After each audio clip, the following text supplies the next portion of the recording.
بسم اللہ الرحمن الرحیم۔ السلام علیکم ورحمۃ اللہ وبرکاتہ۔ الحمدللہ رب العالمین والصلاة والسلام نبینا محمد وعلی آلہ وصحبہ اجمعین، اما بعد۔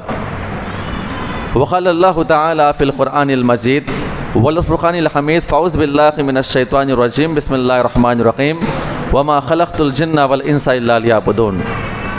اللہ رب العزت کا بے انتہا شکر ہے کہ اللہ رب العزت نے ہم تمام کو اس مسجد کے اندر با جماعت تراویح ادا کرنے کی توفیق عطا فرمائی۔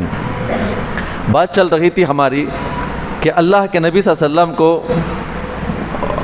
نبوت مل گئی اور باضابطہ آپ کو حکم مل گیا کہ آپ کیا کریں، مکہ والوں کو ڈرائیں، توحید کا ان کو حکم دیں، تاکہ یہ مکہ والے جو خرافات کے اندر پڑے ہوئے ہیں، بتوں کی پوجا کے پیچھے لگے ہوئے ہیں، وہ لوگ اللہ تعالیٰ کی توحید کی طرف لوٹ کر آ جائیں۔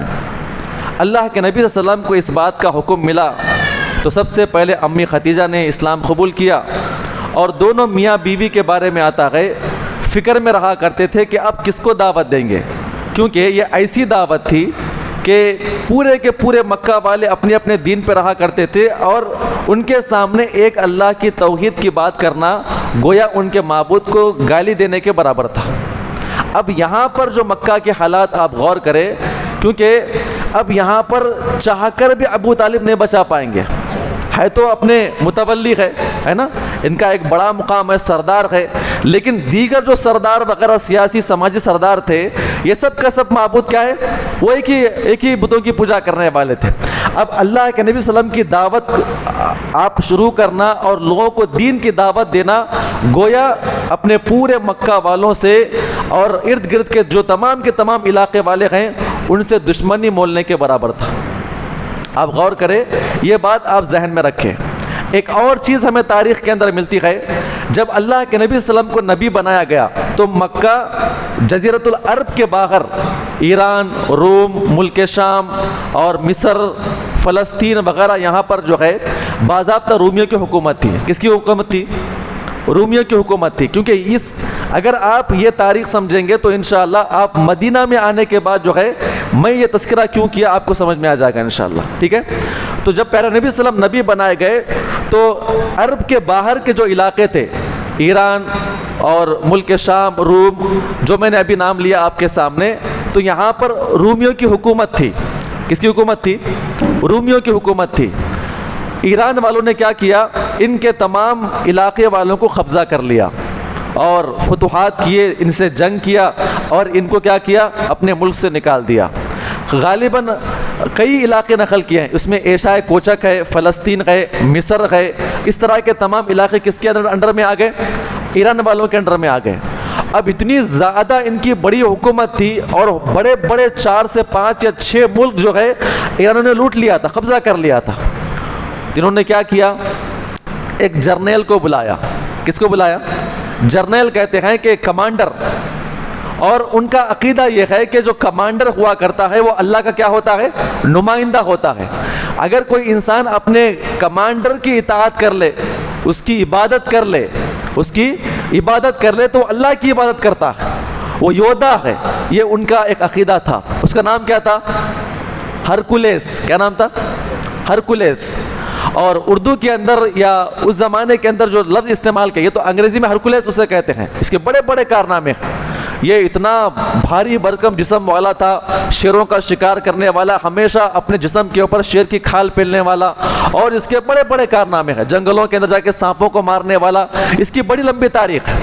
جب یہ جرنیل کو یہ لوگ بلا کر یہ منصوبہ سونپتے ہیں کہ جتنی ہماری جو حکومتیں ہیں سب کی سب کیا کیا ہے، ایران والوں نے قبضہ کر لیا ہے، آپ کیا کریں گے؟ ان کا بدلہ بھی لیں گے، اور جو ہمارے حضرات ان کے پاس غلام بنے ہوئے ہیں آپ کیا کریں گے؟ ان کو چھڑا کر ہمارے پاس واپس لے کر آئیں گے۔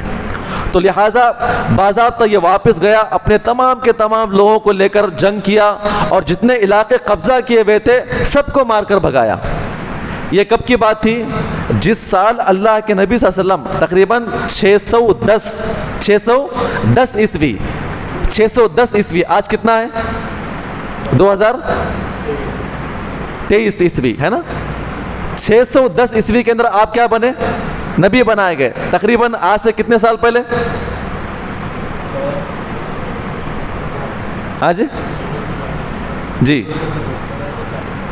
لگ بھگ 1400 سال یا اس کے اوپر کے یہ تمام کی تمام گنتی میں آتے ہیں. تو اس نے کیا کیا, تمام کی تمام چیزوں کیا کر لیا اپنے حساب سے. اور اس کا جو تعلق ہے اللہ کے نبی صلی اللہ علیہ وسلم کے زمانے میں کیا تھا, مدینے میں آنے کے بعد اللہ کے نبی صلی اللہ علیہ وسلم کے زمانے میں اس کو خط کیسے پہنچا, اسلام کا انکار کیا یا نہیں کیا. پھر اس کے بعد اللہ کے نبی نے رومیوں کے خلاف جنگ کیا ہے نا, رومیوں کے خلاف کئی جنگیں بھی ہیں, اس کے تذکرے آگے آئیں گے انشاءاللہ. اور یہ لوگ پورے جزیرۃ العرب کے جو آس پاس کے علاقے تھے وہ سب کے سب کس کے ہاتھ میں تھے, رومیوں کے ہاتھ میں آ چکے تھے. اب اللہ کے نبی صلی اللہ علیہ وسلم جو ہے نبی بنائے گئے اور اپنے بیوی کے ساتھ عبادت کر رہے تھے, اللہ کی یاد میں بیٹھتے تھے, سوچ رہے تھے کہ کس کے سامنے دین کی باتوں کو پیش کرے. ایک مرتبہ واقعہ ذکر کیا گیا ہے, آپ صلی اللہ علیہ وسلم جو ہے مکہ کے بالائی حصے میں جا رہے تھے, چل رہے تھے, تو اچانک جبریل امین آ گئے اور آ کر ہاتھ پکڑ کر کہتے ہیں کہ اے محمد صلی اللہ علیہ وسلم میں آپ کو ایک عبادت کا طریقہ دکھاتا ہوں. لے گئے اور اتنے دور لے گئے کہ وہاں پر ایک جھیل تھی, پانی تھا, پانی کا ایک حصہ تھا. جبریل امین جو ہے اللہ کے نبی صلی اللہ علیہ وسلم کو بٹھا کر کہتے ہیں اے محمد صلی اللہ علیہ وسلم آپ کو عبادت کیسی کرنا ہے. عبادت کا طریقہ یہ ہے کہ آپ نے وضو کیا. کس نے وضو کیا؟ جبریل امین نے وضو کیا, اور وضو کرنے کے بعد 2 رکعت نماز پڑھ کے دکھائے اور کہا کہ اے محمد صلی اللہ علیہ وسلم آپ کو اور آپ کی امتیوں کے لیے یہ نماز کا طریقہ ہے. پھر اللہ کے نبی صلی اللہ علیہ وسلم نے ویسے ہی وضو کیا اور اس کے بعد آپ نے 2 رکعت نماز ادا فرمائی. ایک اور روایت کے اندر آتا ہے کہ ایک ہی نماز کو 2 مرتبہ پڑھا کے دکھائے, وہ مدینہ کے اندر ذکر ہمیں ملتا ہے. خیر یہ 2 رکعت نماز پڑھنے کے بعد اللہ کے نبی کہتے ہیں مجھے اتنا سکون ملا اور جبریل امین وہاں سے غائب ہو گئے. اور اس علاقے سے اللہ کے نبی صلی اللہ علیہ وسلم اتنے خوش ہو کر دوڑتے ہوئے اپنے گھر آئے اور امی خدیجہ سے بات کرتے ہیں, کہا کہ آپ کو معلوم جبریل امین میرے پاس آئے تھے اور مجھے طریقہ دکھاتے ہیں عبادت کرنے کا, اور جب میں نے وہ عبادت کیا, وہ 2 رکعت میں نماز پڑھی, اتنا سکون مجھے ملا. آپ نے امی خدیجہ کا ہاتھ پکڑا اور لے کر اس علاقے میں نکل گئے جس علاقے میں وہ نماز پڑھے تھے. اس علاقے میں آنے کے بعد کہتے ہیں کہ دیکھو جبریل امین یہاں پر بیٹھے ہوئے تھے, میں یہاں پر بیٹھا ہوا تھا, وہ وضو ایسا کر رہے تھے اور نماز ایسا پڑھ رہے تھے. پورے طریقے اللہ کے نبی خوش ہو کر دکھاتے ہیں, اور اتنی خوشی آپ کو ملی نبوت آ جانے کے بعد جب 2 رکعت نماز پڑھ کے ان کو دکھائی گئی. اور اس کے بعد کہتے خدیجہ آپ بھی وضو کر لیں, ہم لوگ 2 رکعت نماز پڑھتے ہیں. خیر دونوں میاں بیوی آپس میں نماز پڑھتے ہیں. پھر اس کے بعد واپس اپنے گھر آ گئے. صبح اور شام یہ 2 وقت کی نماز تھی. کون سی نماز تھی یہ؟ 2 وقت کی نماز. 5 وقت کی نماز کہاں پہ فرض ہوتی ہے؟ مدینہ میں آنے کے بعد فرض ہوتی ہے. معراج میں تو آپ کو تحفہ ملا, پھر اس کے بعد مدینہ میں آنے کے بعد آپ کو, لیکن یہ 2 وقت کی نماز تھی. 2 وقت کی نماز تھی, فرض نہیں تھی, لیکن پڑھ رہے تھے. جس کو جہاں پر موقع ملتا وہ پڑھا کرتے تھے. ایک مرتبہ میاں بیوی جو ہے گھر میں نماز پڑھ رہے تھے اور پیچھے سے علی ابن ابی طالب, حضرت علی کس کے گھر پہ تھے؟ ہاں جی بھول گئے, کس کے گھر پہ تھے؟ نبی صلی اللہ علیہ وسلم کے گھر پہ تھے نا. آپ کی شادی ہونے کے بعد جا کر علی کو وہ لے کر آتے ہیں, جعفر کو عباس لے کے چلے جاتے ہیں, تو گھر میں پڑھ رہے تھے نا. تو دونوں میاں بیوی رات میں اٹھ کے نماز پڑھ رہے تھے اور پیچھے سے بچہ 10 سال کا علی ابن ابی طالب یہ منظر دیکھ رہے تھے. نماز سلام پھیرنے کے فوری بعد اللہ کے نبی صلی اللہ علیہ وسلم نے دیکھا علی ابن ابی طالب جو حیرانی سے دیکھ رہے. نبی صلی اللہ علیہ وسلم اٹھ کر آ گئے, کہا کہ بھائی صاحب آپ کو معلوم ہے میں نبی بنایا گیا ہوں اور مجھے طریقہ دیا گیا ہے, یہ عبادت کرنے کا مجھے حکم دیا گیا ہے. کہتے ہیں کہ محمد صلی اللہ علیہ وسلم, اے محمد صلی اللہ علیہ وسلم آپ یہ کیسی عبادت کر رہے ہیں؟ یہ کون سا دین ہے؟ ابھی تک تو ہمارے سامنے بیان نہیں کیا گیا ہے, آپ نے اسے کیسے قبول کیا ہے؟ کہتے ہیں کہ میرے پاس فرشتہ آیا تھا.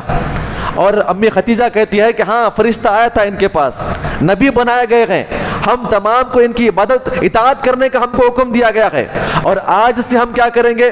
یہ 360 معبودوں کو چھوڑ کر ایک اللہ کی عبادت کریں گے. کیا آپ اسلام قبول کرتے ہیں؟ تو علی ابن ابی طالب کہتے ہیں حیرانی سے یہ بات سنتے ہوئے دیکھ رہے تھے، دونوں میاں بیوی اسلام کی دعوت دے رہے ہیں، آج تک ایسا کبھی معاملہ نہیں آیا ہے نا، کفالت لینے کے بعد 6 سال گھر کے اندر تھے، کبھی نماز نہیں پڑھے اور کبھی دین کی بات نہیں کرتے ہیں، لیکن نبی بنائے 1-2 دن ہو گیا، نماز پڑھنا شروع کر دیا۔ حیرانی سے وہ بچہ دیکھنے لگا، پھر کہتے ہیں کہ اے محمد صلی اللہ علیہ وسلم، میں اپنے والد محترم علی ابن ابی طالب سے مشورہ کر کے آپ کو کل سناتا ہوں۔ اتنا جواب دینے کے بعد اللہ کے نبی بالکل ان کے قریب آ گئے اور قرآن کی آیتیں پیش کرتے ہیں، جو قرآن کی آیتیں نازل کر دی گئی تھی وہ قرآن کی آیتیں ان کو پڑھ کر سناتے ہیں اور اس کے بعد جا کر اپنے روم میں سو جاتے ہیں۔ علی ابن ابی طالب جو ہے اپنی جگہ پر بستر پہ آ کر لیٹتے ہیں اور سوچتے ہیں کہ اللہ کے نبی صلی اللہ علیہ وسلم جو ہمارے بڑے بھائی صاحب ہیں کبھی جھوٹ نہیں بولتے ہیں، ہمارے لیے اچھا ہی چاہتے ہیں، اور ہماری بھابھی امی ختیجہ ہمارا اچھا دیکھ بھال کرتی ہے، ماں کی طرح ہم کو دیکھتی ہے اور کبھی جھوٹ نہیں بولتی ہے، اور پورے مکہ والے آپ کو امین و صادق کہتے ہیں اور ختیجہ کو طاہرہ کہتے ہیں، پاک و صاف عورت کہتے ہیں، تو لہٰذا یہ لوگ جھوٹ کیسے بول سکتے ہیں؟ پوری رات انہوں نے کیا کیا، مشورہ کیا، سوچتے رہے، دین کے بارے میں بات کرتے رہے، اپنے آپ سے سوچتے رہے۔ صبح ہو جانے کے بعد اللہ کے نبی صلی اللہ علیہ وسلم کے پاس آ کر کہتے ہیں کہ بھائی صاحب، آپ نے جو دین پیش کیا ہے، آپ نے جو بات ہمارے سامنے کل پیش کی تھی، ذرا آپ بتائیے، میں کلمہ پڑھنا چاہتا ہوں۔ اللہ کے نبی نے کیا کہا؟ آپ نے مشورہ کر لیا والد صاحب سے؟ تو بڑا بہترین اس بچے نے کیا جواب دیا؟ کیا اللہ رب العزت نے ابو طالب یعنی میرے والد صاحب سے مشورہ کر کے مجھے پیدا کیا تھا کیا؟ کیا سوال تھا؟ دین اسلام قبول کرنے کے لیے کیا کہا تھا انہوں نے؟ مشورہ کروں گا۔ نبی کیا کہتے ہیں؟ مشورہ کیا والد صاحب سے؟ کیا جواب تھا؟ کیا اللہ رب العزت مجھے پیدا کرتے ہوئے میرے باپ سے مشورہ کیا تھا کیا؟ کہا کہ نہیں، اگر نہیں کیا ہے تو میں اللہ کی عبادت کرنے کے لیے میں اپنے باپ سے کیسے مشورہ کر سکتا ہوں؟ خیر، یہ 3 لوگوں کی ٹیم بن گئی۔ پھر اس کے بعد زید ابن حارثہ جو ان کے غلام تھے، یہ بھی اسلام قبول کر لیے۔ اب یہ 4 احباب جو ہے گھر کے اندر نماز پڑھتے، کبھی علاقے سے دور نکل جاتے، مکہ کی پہاڑیوں میں ایک وادی میں جہاں پہ جا کے لوگ کیا کرتے، نماز پڑھا کرتے تھے۔ ایک مرتبہ نبی صلی اللہ علیہ وسلم جو ہے نماز پڑھا رہے ہیں، امی ختیجہ پیچھے کھڑی ہوئی ہے اور 2 بچے سامنے کھڑے ہوئے نماز پڑھ رہے ہیں، اور وہاں سے جو ہے حضرت ابو طالب کا گزر ہوا۔ کیا دیکھتے ہیں کہ اللہ کے نبی نماز پڑھا رہے ہیں، 2 پیچھے بچے نماز پڑھ رہے ہیں اور ایک عورت ان کی بیوی نماز پڑھ رہی ہے۔ وہ ٹھہر کر دیکھ رہے تھے عجیب و غریب انداز میں، حیران ہو گئے، سلام پھیر لیے۔ سلام پھیرنے کے بعد پیچھے پڑھ کر دیکھتے ہیں تو کون تھے؟ حضرت علی ابن ابی طالب۔ حضرت علی حیران ہو گئے، والد صاحب کو معلوم پڑ گیا۔ اب سوچ رہے تھے کیا کیا جائے گا، کیا کہیں گے، اور وہ خود چلتے ہوئے آئے، آ کر کہتے ہیں کہ بھتیجے، یہ کون سا دین ہے؟ یہ کون سی عبادت کر رہے ہیں آپ؟ عبادت کرنے والے تو کعبۃ اللہ جاتے ہیں، بتوں کی زیارت کرتے ہیں، ان کے سامنے جھکتے ہیں، آپ نے یہ کون سا دین شروع کیا ہے؟ اللہ کے نبی صلی اللہ علیہ وسلم اٹھ کر آئے، کہتے ہیں کہ آپ میری بات سنیں، میں نبی بنایا گیا، میں نبی بن چکا ہوں، میرے سامنے یہ آیت کریمہ پیش کی گئی ہے، آپ بھی اسلام قبول کر لیں، اور میں سمجھتا ہوں کہ آپ مکہ کے سب سے ذہین آدمی ہیں، اگر آپ اسلام قبول کریں گے تو آپ کامیاب ہو جائیں گے۔ اتنی بات سننا تھا۔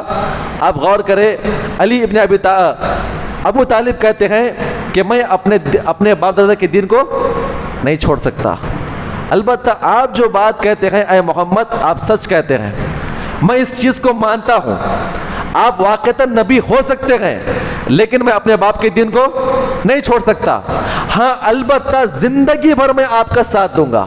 اتنا کہہ کے جا رہے تھے، پھر کہتے ہیں علی کیا آپ نے بھی اسلام قبول کیا ہے؟ تو کہتے ہیں کہ اللہ والد محترم، میں نے بھی اسلام قبول کیا ہے۔ اپنے بچے کو بلا کر کہتے ہیں کہ محمد کبھی جھوٹ نہیں بولتے ہیں، اور میری گزارش یہ ہے کہ آپ زندگی بھر محمد کا ساتھ دیں، ان کا سایہ بن کر چلیں۔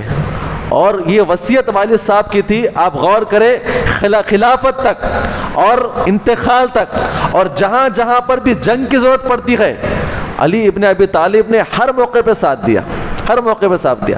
وہ جنگ مشہور ہے نا، جنگ خیبر، آپ نے سنا ہوگا، 7 بڑے بڑے قلعوں کو کیا کرتے ہیں، اپنے دم پہ فتح کرتے ہیں۔ تو والد صاحب کی نصیحت تھی اور یہ کہہ کے نکل گئے۔ اس بات کا تو یقین تھا کہ نبی بنائے گئے ہیں، لیکن میں اپنے باپ کے دین کو نہیں چھوڑ سکتا. کیوں نہیں چھوڑ سکتا؟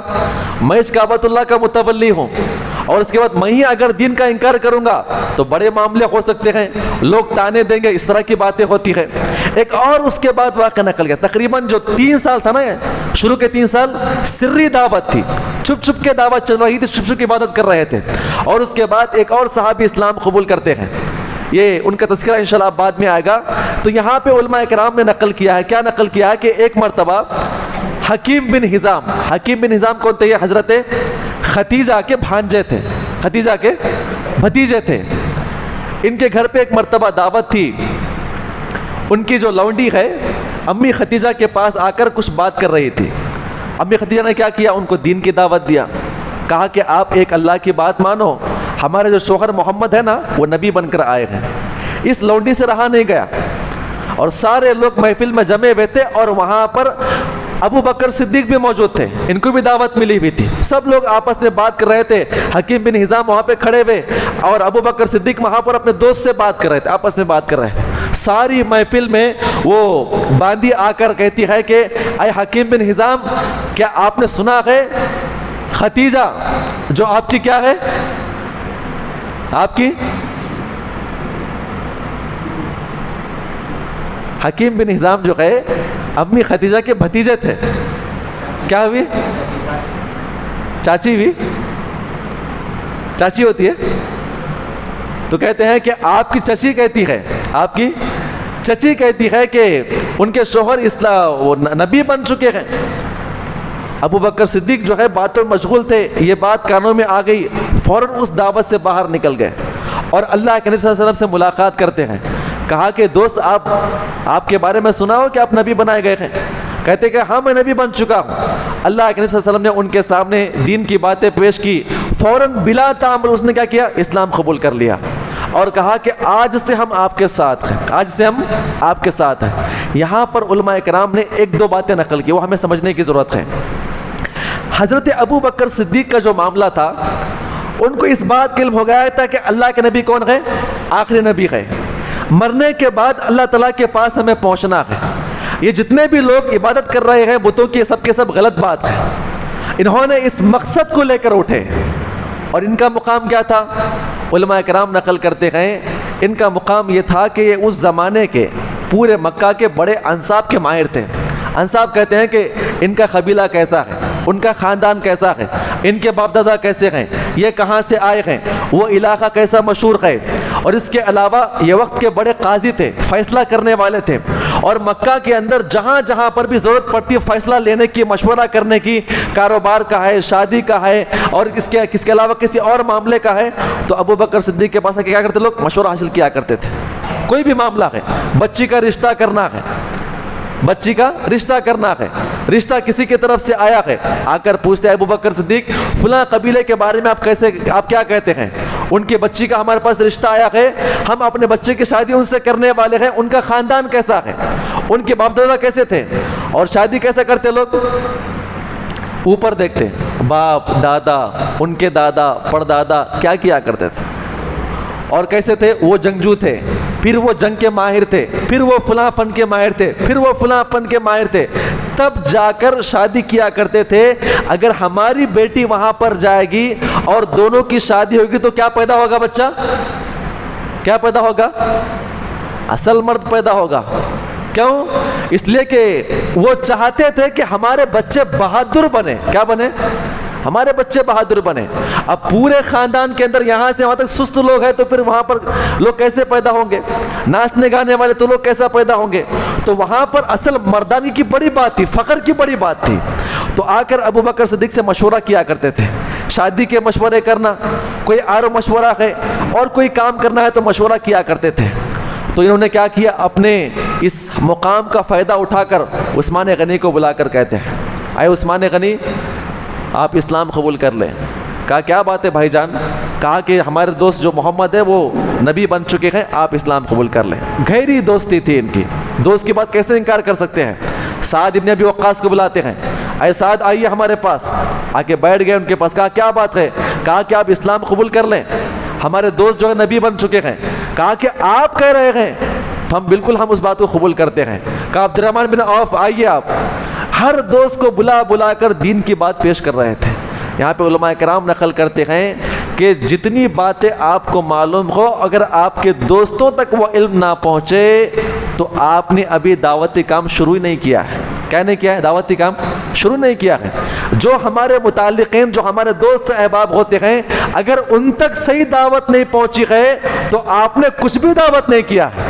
اور زبیر بن عوام ان کو بلا کر کہتے ہیں ہمارے دوست ہمارے دوست کیا ہے؟ نبی بن چکے ہیں، آپ اسلام قبول کر لیں۔ تمام دوستوں کو 5-6 بڑے بڑے دوست تھے، اسلام قبول کر لیے، اللہ کے نبی کے بارگاہ میں پیش کرتے ہیں۔ زید ابن ارقم اسلام قبول کیے، ان کو لا کر پیش کرتے ہیں۔ اور ارقم بن ارقم جو تھے، ان کا جو گھر تھا مکہ کے آخری کونے میں تھا، ان کے گھر کو سینٹر بنا دیا گیا، اور تمام کے تمام دوست آ کے وہاں پہ جمع ہو جاتے۔ اللہ کے نبی ان کو گائیڈ کیا کرتے تھے، نماز کی تعلیم دیا کرتے تھے۔ ایک اور نوجوان جو ہے، ابو بکر صدیق بیان فرماتے ہیں کہ میں بیٹھا ہوا تھا، ایک نوجوان دوڑتا ہوا آیا۔ اس نوجوان کا نام کیا تھا؟ حضرت خالد ابن سعید۔ نام کیا تھا؟ خالد ابن سعید۔ ڈرا سہما ہوا، آنکھوں میں آنسو، بال بکھرے ہوئے، ہانپتا ہوا، اور چہرے کے اوپر روب و دبدبا، ڈر ایسا محسوس تھا۔ وہ ابو بکر صدیق کے پاس آ کر کہتا ہے اے ابو بکر صدیق، میں آپ سے مشورہ چاہتا ہوں۔ کہا کہ بیٹا گھبرائے کیوں ہو؟ گھبرانے کی وجہ کیا ہے؟ نہیں، وہی مشورہ چاہنے کے لیے آپ کے پاس آیا ہوں، بڑا ڈر مجھے محسوس ہوتا ہے۔ کہا کہ پہلے آپ بیٹھ تو جائیں، کیا مشورہ ہے، کیا بات ہے، ڈرنے کی وجہ کیا ہے، آپ اتنے خوف میں کیوں ہے؟ تو بٹھانے کے بعد ان کا خوف جاتا رہا۔ انہوں نے کہا کہ اے ابو بکر صدیق، میں نے خواب دیکھا ہے۔ کیا کیا؟ میں نے ایک خواب دیکھا ہے، اور وہ خواب اتنا خطرناک ہے، اتنا خطرناک ہے، میں چاہتا ہوں کہ آپ اس کا حل بتائیں۔ اور واقعتاً خواب پڑھتے ہیں نا، بڑے خطرناک کبھی خواب پڑ جاتے ہیں۔ تو خالد بن سعید کہتے ہیں کہ میں نے رات میں سویا ہوا تھا، خواب میں کیا دیکھتا ہوں کہ ایک بڑا جنگل ہے، اور پورا کا پورا اندھیرا ہے، اور اس جنگل کے اندر اتنا بڑا گڑھا ہے، اور اتنا اندر وہ گڑھا ہے جس کی گہرائی میں ناپ ہی نہیں سکتا، اور اس کے اندر سے جو ہے آنکھ کے فوارے نکل رہے ہیں، آنکھ کے شعلے ابل رہے ہیں۔ جب آنکھ اچھلتی ہے، ابلتی ہے، تو آنکھ جو ہے پورے آسمانوں کو چھو رہی ہے۔